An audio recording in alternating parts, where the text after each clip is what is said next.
Hello, my fellow YouTubers and my TikTokers. This is Roy back again. Let's talk about this project that I'm working on here. Just making up some coils. I got a Bandini wheel here. I got a side that we're working on. It's going to be electrostatic. We got a coil here. It's a bifilar. That's a driver. And then on the back side of this, you can charge batteries with it.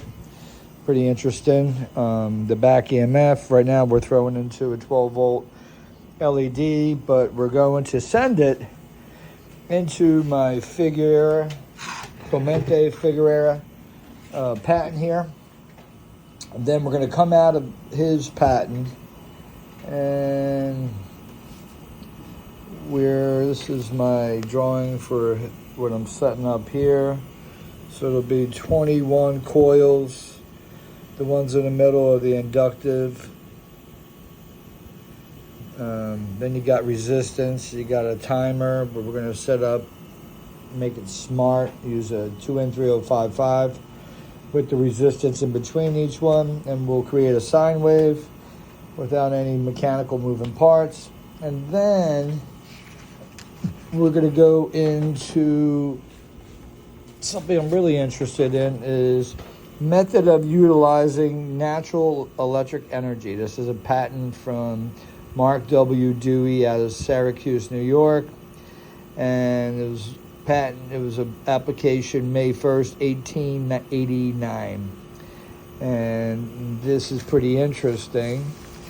I always wanted to do this build. So I'm going to put an antenna, spiky underground, spiky above ground, and we're going to figure out all these parts here, and pretty much lays out all the parts. I highlighted everything that's A, D, D, and I'm going to go through them. I'll describe some of the things in the build. Lots of experiments, lots of potential here. Let me see here. I can 24 volts going in for the dry battery. This light comes on when this wheel turns. The way this works is these are neodymium 52 magnets, 1 inch square. When this magnet north facing out on all of these, and I have this coil designed when it's activated with the plus going into the start of this coil, a north would appear here, so it's going to oppose.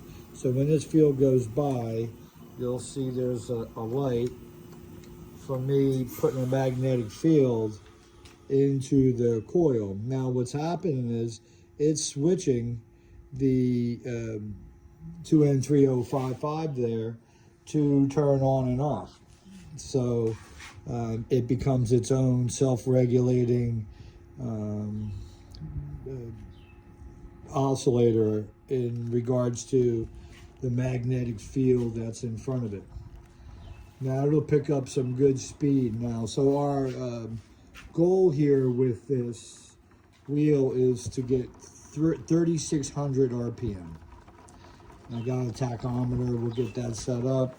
It does put a little tiny drag on with that rubber band, but we can make the adjustments here. I can go up another 12 volts increments so I get the speed. I also will be using a potentiometer that will adjust the voltage going in and the bias between the driver wire and the feedback wire, we'll call it, in the bifilar here, that's activating the 2N3055. All right, so that's the driver side. Now with 3,600 RPMs, doing the math in the build before I build my coils, I wanted 34.5 to 35, 3.5 ohms per coil. I got 14 coils, so 14 times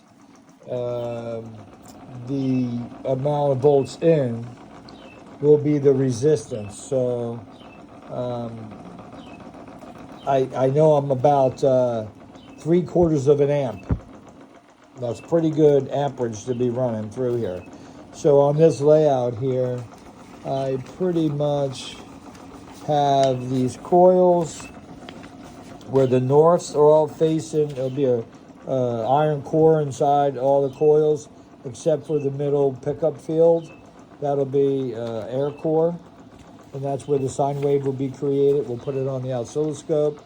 We'll make adjustments to the resistance nichrome wire I have. A bunch of nichrome wire. I'm gonna put about 10 ohms in between each drop and make my connection. So 7 of the bottom coils that are tied in series add up to the total amount of resistance. So it's voltage times resistance, and that'll give us our amperage.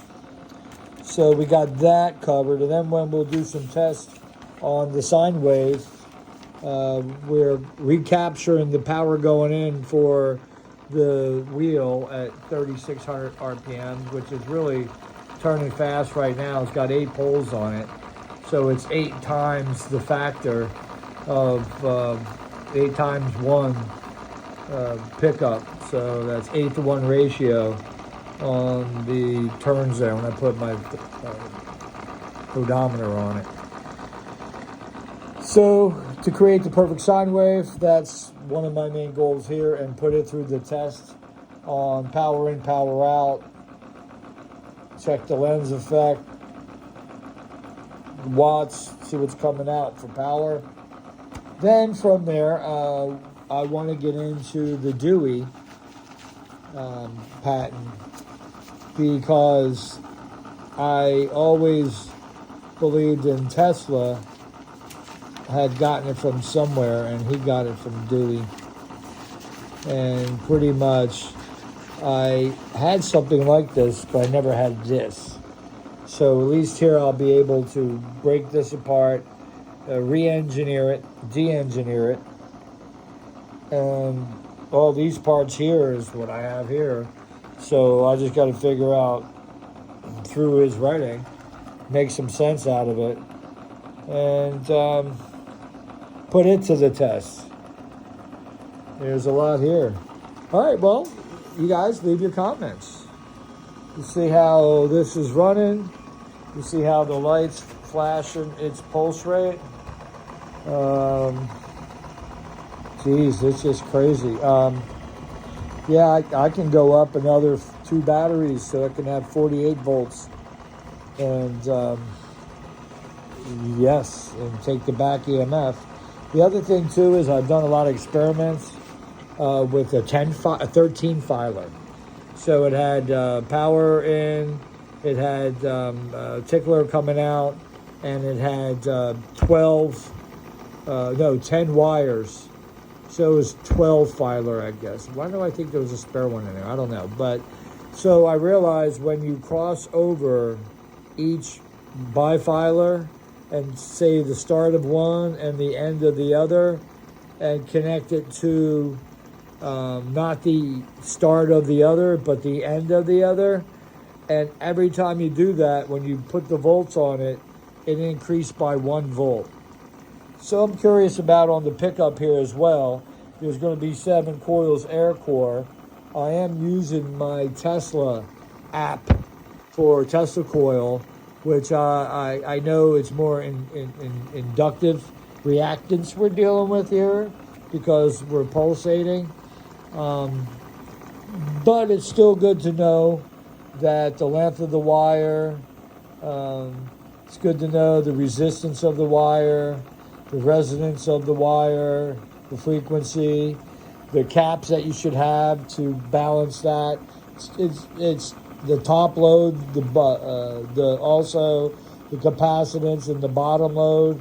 So as I get into building this, I'll be applying that knowledge into this. And the goal here is, 1, test it during storms and see if it's more active than normal, and put it to the test and see what comes out of it. I think there's other means of collecting energy other than the solar panel, which you're bound by sunlight in daytime and nighttime you use it up.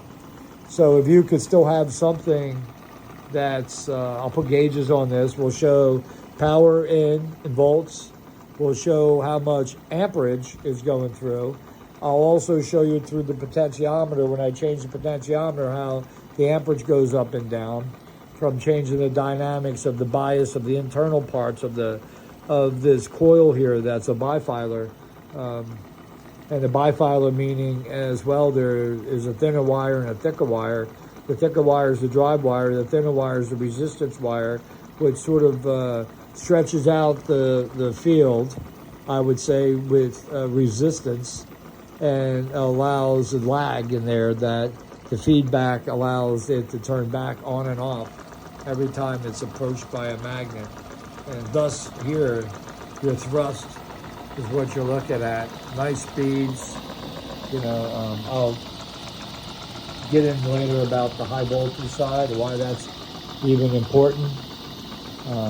But this here will bring along some of the questions you guys have, and we'll answer a lot, as well as the Figueroa patent. And that's awesomeness in itself. All right, you guys. Peace out.